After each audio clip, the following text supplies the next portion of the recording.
Welcome to A Little Bit of Life. I'm Jared. And I'm Sarah. And on today's episode, we're going to be looking, gathering, and processing hickory nuts from a shagbark hickory tree. We have a big old shagbark hickory tree up in the middle of the cornfield on the hill in our farm. The shagbark hickory tree is native to much of the U.S. and Canada, especially the eastern parts of the U.S. The nuts are really sweet.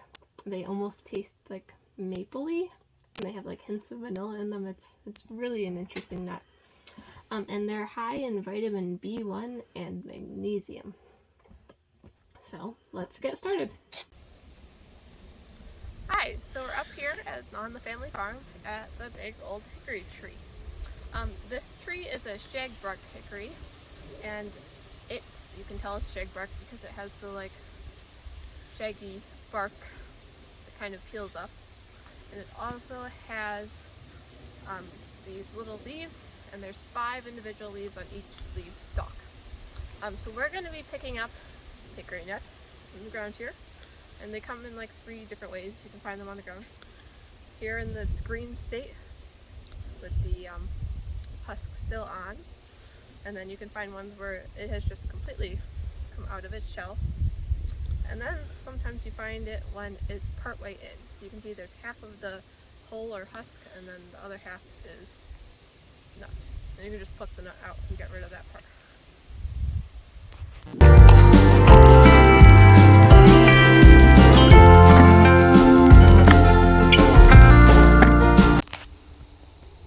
All right, now we have collected our hickory nuts. Now, as you see, they're in like this green hull or husk. Doesn't really matter what it's called. We're going to be getting rid of it anyways. So usually there are 4 pieces, and you can just peel that off. And what we want is the inner nut. And then inside the nut is the meat. And we want the meat. That's the part we eat and do stuff with. So this is what it's going to look like when you finish peeling it. So you just collect your hickory nuts and start peeling. So when you have your nuts all hulled and they look like this stage, you're going to want to put them in a bucket of water to see if they float or sink. Oh, and that one floated. The nuts that float are generally not good. It means their meat is underdeveloped, or there was a bug that got in and ate the insides, or sometimes perfectly good nuts just float for no reason. So these you still want to crack open and see and check and make sure it's bad. But if you're saving them for later, like you're going to put them in storage for a while and then crack them a couple months from now, you can't do that with the floating nuts. All right, now we're going to be cracking open the nuts. You want to do it on a rock of some kind, so a nice flat rock would be good. Don't do it on concrete because it'll probably break, or wood because you might dent it. If you can easily find a nice flat rock, that'll be the best. And we're going to use a hammer so we can crack these open.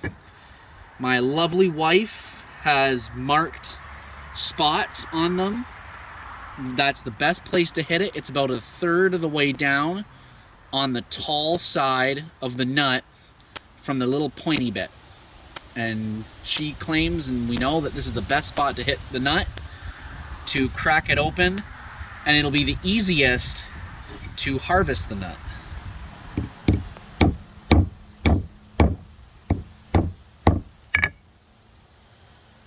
So now we've opened it up, and in there you can see the meat of the nut.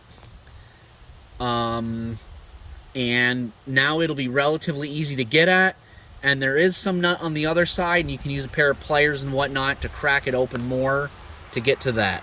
So let's do a couple more.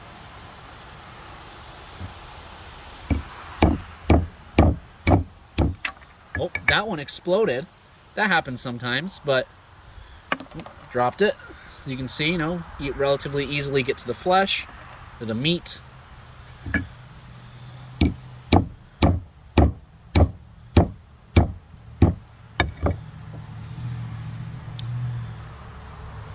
So there you go. And that we found this is probably the easiest way to do it, and you get the best, biggest pieces of the nut out. And now we'll go back inside and start picking them out. So we're back inside, and it's time to start picking the nuts. I have this tool that my dad found somewhere. I have no idea what it is. He just produced it out of his wood shop. I don't think he made it, but he found it somewhere and thought it looked great for this. You probably don't have a dad that can just produce one of these out of a random workshop. So I suggest getting a nut pick, or I have found that forks do work. Sometimes. It's more difficult, but they do work in a pinch. So you're gonna take the pick, and you just find the little chunks of nut, and you just kind of pick it on out of there. And there we go. There it is. Some of them are more difficult, and you'll have to like jam it in. Oh look, this broke nicely. So get rid of that shell piece. Let's see, is this gonna break open?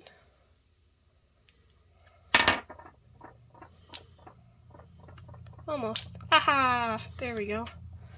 This one broke open nicely, and now we can just pull this chunk of hickory nut out of here.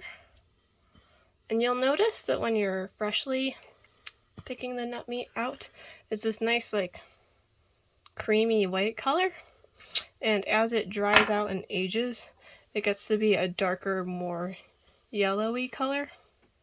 Oh, but we're not focusing. There we go, now you can see. It's like a darker color. And they're both perfectly fine to eat.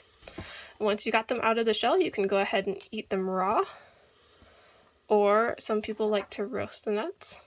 I plan on making something with these, so I won't be roasting these today. And a lot of people will often use these as a replacement for pecans, so there's lots of options you can do. Yeah, any recipe that calls for pecans or walnuts or even almonds, you can go ahead and just use these instead. They taste a little bit mapley, so if you don't want like a sweet maple-ish flavor in your dish, I wouldn't use these.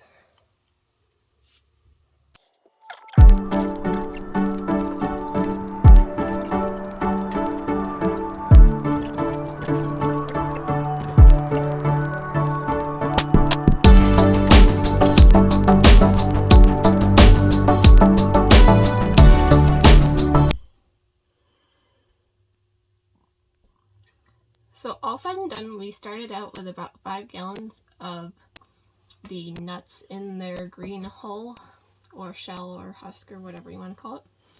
And after we took the meats out, this is about how much we have. This is a gallon baggie for size comparison.